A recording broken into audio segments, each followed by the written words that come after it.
تلك الدار الآخرة تلك الدار الآخرة نجعلها للذين لا يريدون علوا في الأرض ولا فسادا والعاقبة للمتقين. Gözəl sonluq nədir?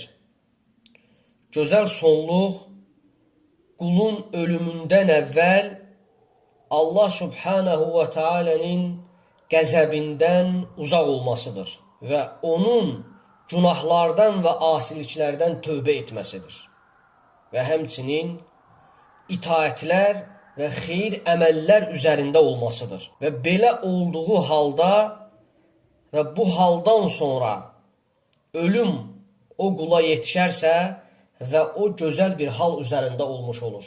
Yəni qul nə zaman Allahın qəzəbindən uzaq olarsa və günahlardan və asiliklərdən tövbə edərsə, bağışlanma diləyərsə, itaətlər və xeyir əməllər üzərində olarsa və bu haldan sonra qula ölüm yetişərsə və o gözəl sonluq üzərində, gözəl hal üzərində olmuş olur.